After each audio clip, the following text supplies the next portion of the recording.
nous sommes à la fois législateurs et sujets, c'est-à-dire que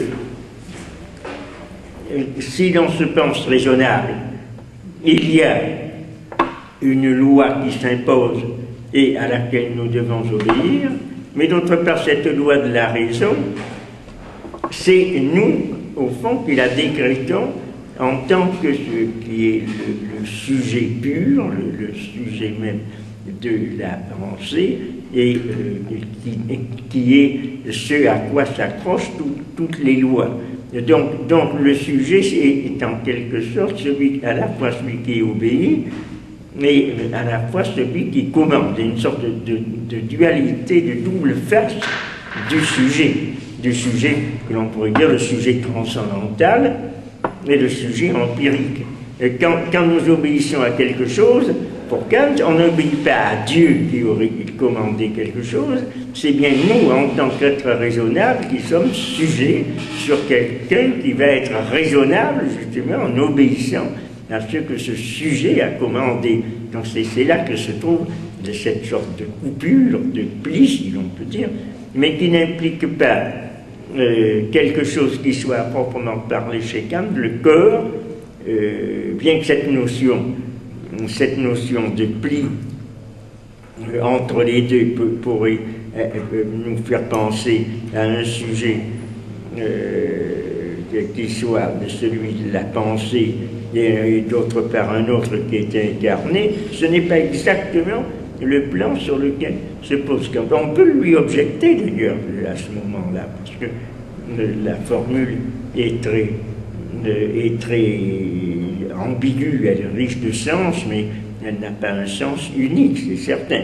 Ce qui veut dire Deleuze, je ne sais pas quelle est la référence du texte, mais nous cessons d'être sujets, mais d'abord parce que nous cessons d'être législateurs, c'est précisément qu'il n'y a pas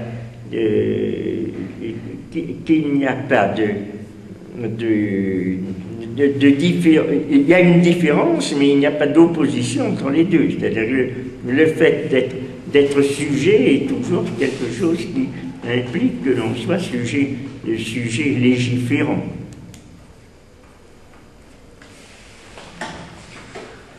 Retenons cette formule. C'est dans la philosophie critique de Kant, c'est ça. On peut retenir cette formule qui renvoie à la maxime universelle kantienne. Comme ça, on peut passer au troisième point. Je lis, c'est une passage de Jacques, dérivé de Kant avec Sade. C'est la transcription. C'est le troisième. Oui, le troisième. C'est la transcription que Lacan fait Excuse-moi, là il aurait fallu peut-être conclure. Nous cessons. Ce que veut dire, je n'ai pas présent à l'esprit sa philosophie critique de Kant. Mais là, c'est dans quel contexte dit-il ça? C'est pas Kant qui dirait ça, c'est lui-même qui le dit en commentaire de Kant. Oui. C'est lui-même qui éclaircit quelque chose à propos de la deuxième critique de Kant, la maxime universelle kantienne. Ah oui. Alors, ça fait penser un peu à Peggy qui dit dans un texte, il dit, répond cela à Daniel Lévy, qui est un de ses amis dans les cahiers de la quinzaine, et qui il écrit, c'est ça, vous allez donner des arguments tirés de Kant, mais Kant a les mains pures, dit-il, c'est certain, vous avez raison de parler du point de vue de l'universel. Kant a les mains pures, mais il n'a pas de main.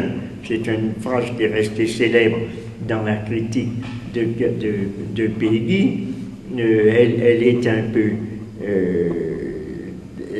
elle est aussi un peu difficile à élucider. On comprend ce que cela veut dire. Ça veut pas dire que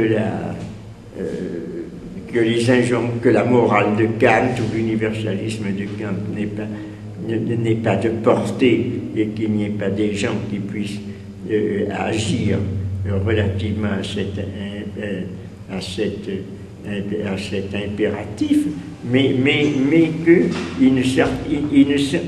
qu'il n'est pas du tout engagé dans l'homme réel. Il n'est pas engagé dans quelqu'un, ce n'est pas un sujet qui soit un homme réel, ayant un corps, ayant des mains, c'est quelque chose qui est tiré uniquement de l'abstraction. Ensuite, il dit il y a des actions qui sont morales, qui ne sont pas du tout à universaliser, etc. C'est l'ensemble du système de Kant qu'il démolit, adoptant lui-même une position qui est plutôt proche de la position bergsonienne, de l'action de la personne dans sa totalité comme action libre, qui s'oppose surtout dans le domaine de la critique à l'égard de Kant à la forme extrêmement abstraite qu'il donne à l'identité du sujet, qui est une sorte dans qu'est-ce que la philosophie s'est repris avec cette sorte de ressassement permanent du je pense, de l'identité vide et conceptuelle du je pense, ou dans les formules par lesquelles il présente poétiquement l'œuvre de Kant, lorsque il fait apparaître dans l'opposition, dans la relation entre le sujet transcendantal et le sujet empirique, la formule poétique de Rimbaud, « je est un autre ». Donc il y a toujours chez Deleuze cette sorte de critique ou de déconstruction du sujet kantien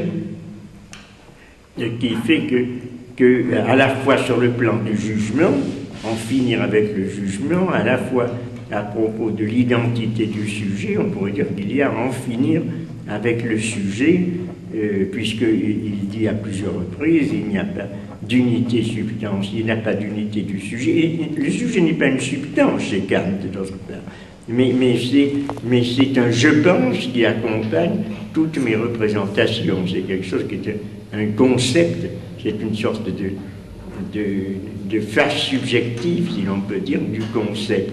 Tandis que pour Deleuze, il n'y a pas de sujet, il y a des processus de subjectivation, comme pour Foucault d'ailleurs, mais il n'y a pas possibilité d'identifier un sujet pur, et encore moins un sujet qui soit celui de la législation universelle. Donc c'est sur ce plan-là que Deleuze se situe. Il n'a pas abordé d'ailleurs les conceptions intéressantes de Kant sur le mariage ou sur la sexualité. On peut les déduire, on peut les relier, si l'on veut, à une analyse de type deleuzien, mais on ne trouverait pas chez Deleuze une analyse de ces textes de la métaphysique des mœurs. Il serait intéressant de le faire de ce point de vue. Moi quand j'en ai fait l'étude, je n'ai pas cherché à les faire en conformité avec une optique particulière, ni celle de Foucault, ni celle de Deleuze, mais on pourrait essayer de chercher à le faire. Avec Sartre, où Lacan transcrit quelque part quelque chose qui définit comme maxime sadienne.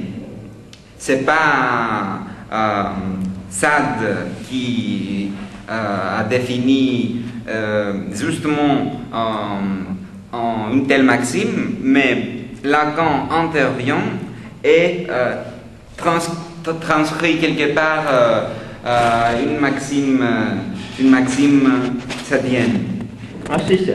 C'est-à-dire qu'au fond, dans Kant avec Sade, il veut dire que la pensée de Kant, c'est intéressant comme idée d'ailleurs, qui à suivre, que il y a une opposition incontestable entre la pensée de Sade et l'ensemble de son œuvre écrite romanesque sur la sexualité, et d'autre part la morale rigoureuse qui apparaît strictement rationnelle et incorporelle de Kant. Mais d'autre part, du point de vue de la forme, il est possible de donner au système de Kant une forme d'universalité tout aussi bien que Kant, parce qu'on peut tout aussi bien dire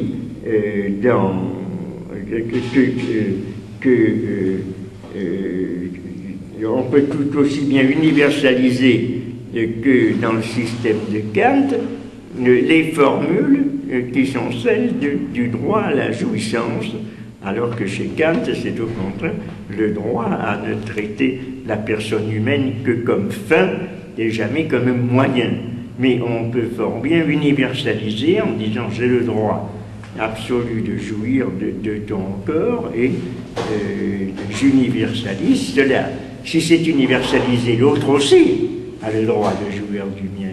Donc le rapport se trouve à ce moment-là complètement transformé, et c'est une question qui demande de s'inscrire dans une autre problématique. Oui, je te laisse la parole.